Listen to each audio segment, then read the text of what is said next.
Don't be too proud of this podcast you've constructed. The ability to rank content is insignificant next to the power of an exceptional hot take. It is hot takes time. And before the show, I prepped a hot take for myself. I was going to say that I thought Huyang is a better character than C-3PO. And you know what? I thought that was a pretty hot take overall. And then we had Bryan on and said R2-D2 is the best character in Star Wars history. And I'm here to say right here, right now, that I think Huyang is a more entertaining character for sure than R2-D2. And maybe it's biased that I love David Tennant and Doctor Who, but this droid has so much personality and he throws so much shade at Sabine every second. He's like, she wouldn't have been allowed. And like this whole episode, she's like, she wouldn't have been allowed, and the Jedi wouldn't have let her in. Like, I'm just stating facts. This last episode, he's like, your force abilities are trash, and like just hammering home. And like he looks like General Grievous at one part with all those lightsabers, and you know, and she tries to strike at it, and he's like, oh, you're, I guess, barely okay. Yeah. And then going back, he's got all this history. Oh, and by the way, turns out he's in the Clone Wars. So there's so much history with this character. Super enjoyable. And not only does he have great dialogue, but David Tennant just sells it. And it's so enjoyable. Whereas R2-D2 feels, to me, like enjoyable. He's fine. But just like him and Chopper, you get rid of the dialogue and you lose a lot of what makes a character valuable for me. So Huyang, more entertaining character than R2-D2. Yeah. I disagree. I think he's a lot. Big no. Yeah. I mean, Huyang, you're talking about how he has some kind of like sass to him, and Huyang, yes, like in these episodes, he's been like, you factually do not have any force ability. It's not really sassy to me when you have droids like L3, the sassiest, Chopper, also the sassiest. Like, to me, they have more personality than Huyang. And R2 is better, more entertaining, cuter, and more iconic. So he's more helpful. More helpful. Definitely more overpowered. Has definitely probably killed more people than Huyang has. Well, hold on. And R2 has none. By the way, I did watch a video this week of Chopper's death count. I think he should be put on some sort of watch list. Yeah, that's why we love him. No, I thought it was probably like 36, 50 or something. No, it's in the thousands. He's taken down starships. Ships, yeah. I'm like, no, Chopper is a bad dude. Yeah. He's raising Hera's kid right now. He's like, he's the fun uncle. He's like, yeah, it just, you know, Kanan comes back as a Force ghost and he just puts his arm around him. I'm taking care of your kid, son. He's probably responsible for Kanan's death. In some way, we could go back. No, watch the episode. Chopper would never. Intentionally. He's got such a lust for death. They all knew what they were signing on for. You can't blame any one of them for what happened to Kanan. I'm going to watch out for Chopper now. When I saw that it was in the thousands, I'm like, all right. Yeah, take him seriously. Put some spec on Chopper's Yes. name. Yeah. So I think Chopper's more entertaining than R2. As far as your hot take goes, I just flat out disagree with it. All right, that's fair. Bryan? The hot take being Huyang's more entertaining than R2? Like, more entertaining. When you have actual voice acting, like, yeah, maybe. But, like, considering just what they did with, you know, the filmmaking of R2-D2, that's really what I think I appreciate about him more than anything. It says a lot to be able to have a character without any vocal lines have so much personality. Yeah. Oh, for sure. And how he interacts with other droids, too. I'm excited to see Huyang interact with Chopper. I think that will be a really fun moment if that happens. I'm so excited for it. I think he and K2SO, I enjoy both so much more than R2-D2. So and they're very just sassy, like fighting machine droids with like a bunch of history with both of them. So anyway, all right, fine. No one agrees with me. Let's. I got a bad feeling about this hot take.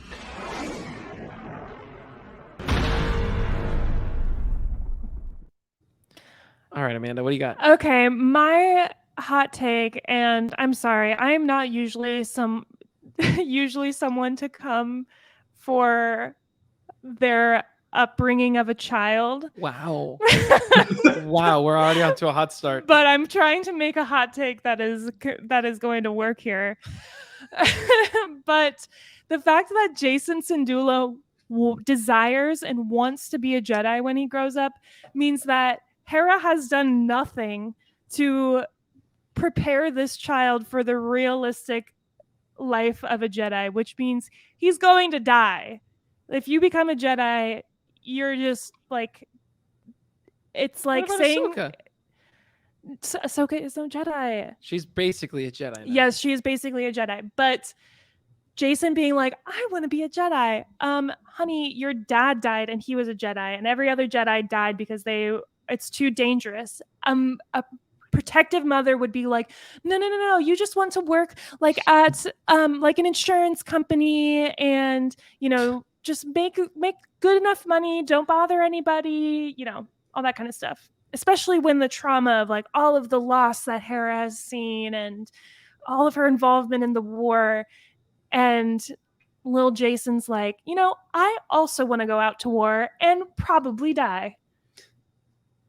So my hot take is Hera's a bad mom.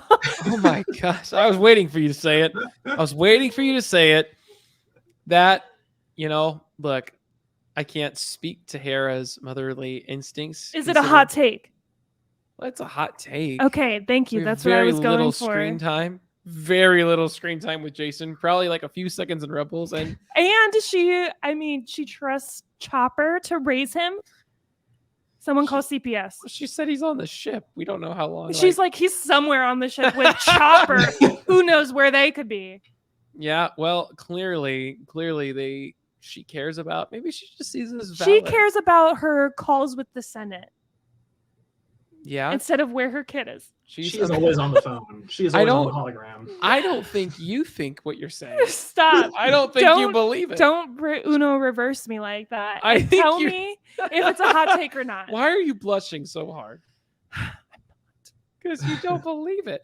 Look, that's fine. I think it's, besides Hera's eyes, I think you have a tough time criticizing Hera for anything. And that's fine. You adore her. I love Hera. You got your car. My car is named Hera. And it's the same color as her skin and eyes. And eyes, apparently. I guess. Well, the eyes are a little bit deeper, but still. No, as far as being a bad mom, I feel like this is a milquetoast take. I thought more about it. It doesn't ruffle my feathers. It doesn't ruffle your feathers. Me calling someone a bad mom? No.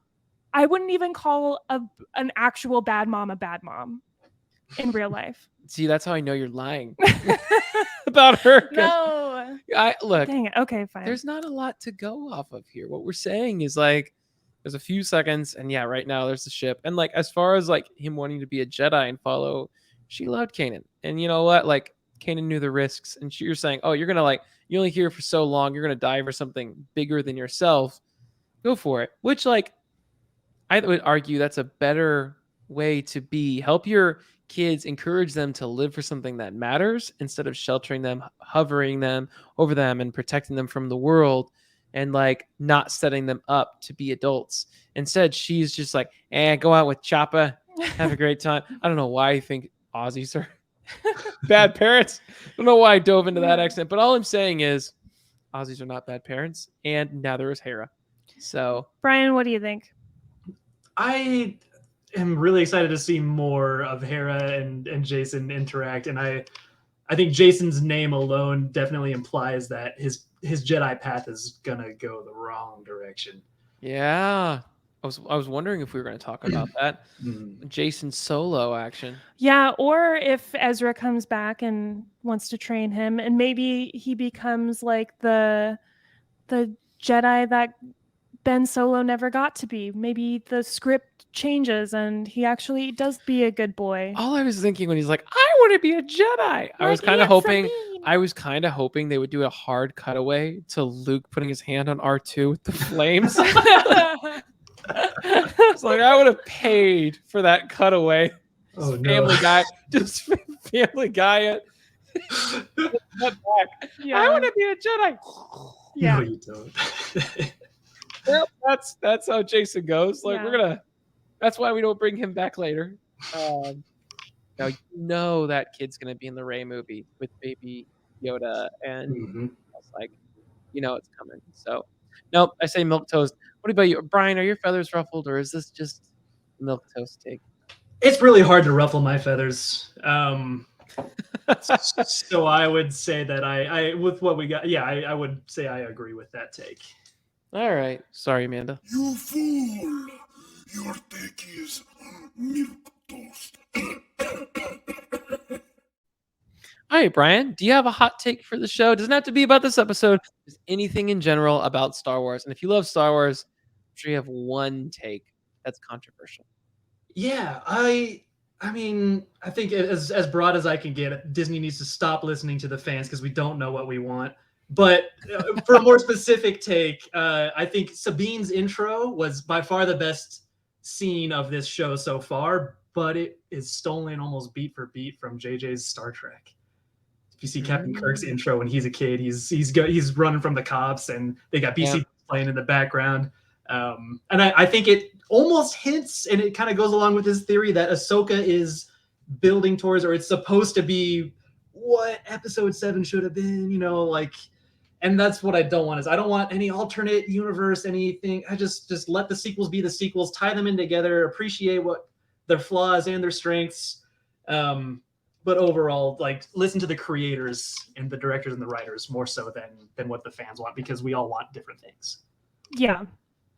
And yeah, there's a lot that felt like it was stolen from that, but I honestly didn't even piece that together until you said it. But also, we had this episode, like the training montage with covering your eyes, like line for line. We're like, how am I supposed to fight with this thing on? Like, A New Hope. Yep, A New Hope. And then when they're fighting and just, Yahoo! Like, they're like, and I'm like, all right, this is a lot of nods, which is great. I'm not knocking it, but there's.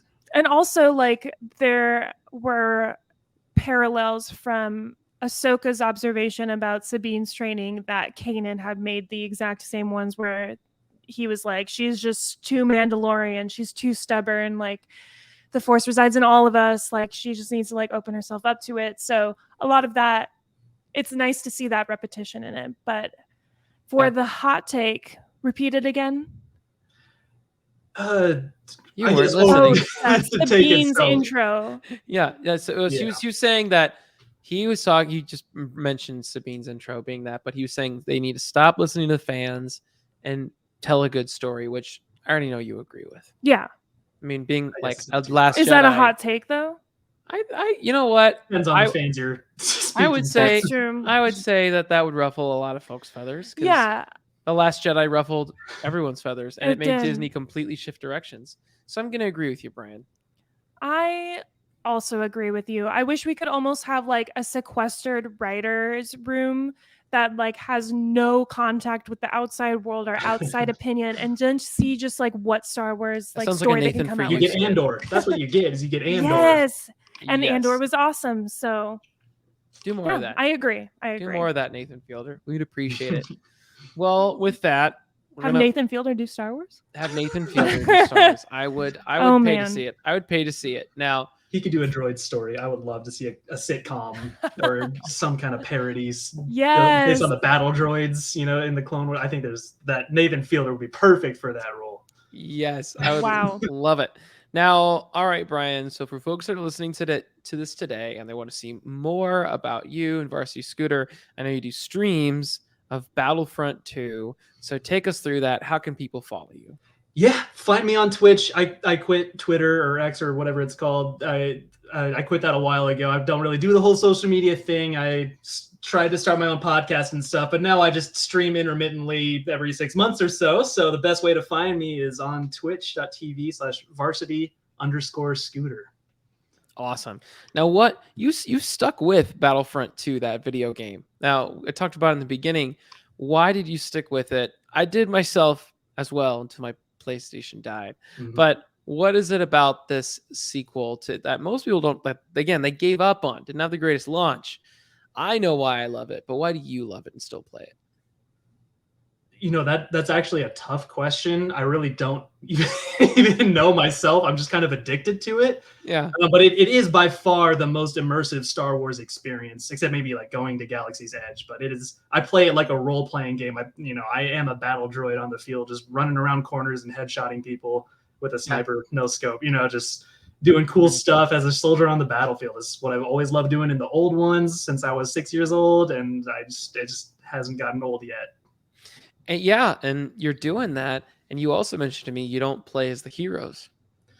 I'm so bad with him, and I think the mechanics are bad too. I'm a fighting game player. I play Super Smash Brothers Melee competitively, so it's just tough to break away from that lens when I'm playing as heroes, because it is a fighting game just based in Star Wars, and it is just cheesy and lame and bad, and I don't enjoy it. So I just play the sniper and the infiltrator pretty much. Well, some of them are tough too. You play with a guy with a lightsaber. For the most part, you're like you think like, oh, you can just run in like the old Battlefront 2 and just cut through people, and it's like, no, it doesn't work like that anymore. Luke jumps in and he's like, bring me Thanos, and immediately, like there's no grand entrance for you. But my favorite mode on there, they had, I think it was some mode where you could be, you're all the characters, and it's almost like a capture the flag thing. There's like 3 command posts, and if the enemy takes one of those 3, you have 2 left. You got to defend those, and ultimately there's 1 left.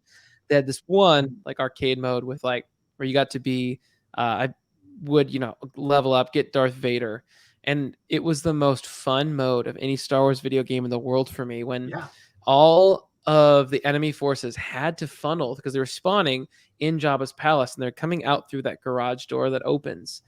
And if you've ever played, it's like Rogue One. Like that was the best setup for Darth Vader, because when there's nothing to his sides or behind him, that's what Jabba's palace is. And if he's maxed out in that game, you could lift up if there's a wave of 20 guys that come at you, you can lift up like 6 or 8 dudes, force choke them as other people are coming, throw your lightsaber at like another like 3 or 4, and then 4 guys who are basically shitting bricks at that point don't even know how to run up on you. And the other turn and around, the other right troopers, away. you're just kind of like, get them. They just go, and I'm Dang. like, it's he's when it's like set up that way, he's so overpowered, and I love it. I'm like, this is what I want Darth Vader to be. And then we got Rogue One and Obi-Wan, and I'm like, all right, Nice. I've got my Darth Vader flag. Yeah. I want more, but like, we finally have it on screen. Yeah, that's co-op. That's a great. I think it is the most immersive game mode in the most immersive Star Wars game. And like the cool thing about Battlefront is that there actually is like dedicated private servers, fan-made website that this game absolutely is, with mods and with the fan support, the game that every Star Wars fan ever wanted. But the YouTube narrative kind of tanked it because everyone started saying, "Oh, it's a dead game." Even the creators that are still making content still say the same things. Oh, dead game, no one plays it. But we could absolutely, as a community, like bring it back. There's nothing stopping us. I play Melee. It's a 21-year-old game, and it's not dying anytime soon. So I think it's time to bring Battlefront 2 back. That's a great call to action. Yes. Yeah. I support him fully. I just need to get my PlayStation 4 working and help him. Before we sign off, I need to make sure that we check in with our Ahsoka bingo numbers. So we had 2 new numbers that we add this week, which is number 24 for Jacen Syndulla, and finally number 33 for the Purgles. All right. Yeah, we're moving through a lot faster this week than we had. We have 5 total now. So in theory, a bingo could exist if you have all of the numbers, which are 11, 24, 30, 33, 37, and 50. The enunciation was so on point. Well, that's, if you've got them, call it in. If you don't, we'll see it. And we'll be able to verify. otherwise, that's this week's episode of Duel the Ranks. Bryan, thank you so much for joining us for this week's episode. It's been an absolute pleasure. We're going to have you on again. I hope you know, because this isn't the end of this ride. And if I ever come back to Austin, I will just skip the Uber app and just call Just you, text just me. hang out directly now. Yes, absolutely. Anytime. Yeah, I would love to be back on anytime. And maybe y'all could jump in on some Battlefront streams and get Yes, some more hot takes. I've got a absolutely. million thoughts, mostly about the first 2 episodes of the show. Not as many about the third one, unfortunately, but I'm excited to see where it goes. Absolutely. Well, great. If you are like Bryan and have a lot of thoughts about our episodes, make sure to check out dueloftheranks.com, our YouTube, TikTok, Instagram. Engage with our content, leave a comment, tell us where we're going wrong, tell us what you think of the new Ahsoka episodes, and maybe we'll read your hot takes on our next week's episode. Until then, this has been Duel the Ranks, episode 98? 98. Oh, we got some special stuff planned for episode Woo! 100. Don't want to miss that. 2 weeks from now, we've got something big for y'all. Something really big. So, otherwise, this has been Duel the Ranks, and we'll see you next week. Adios.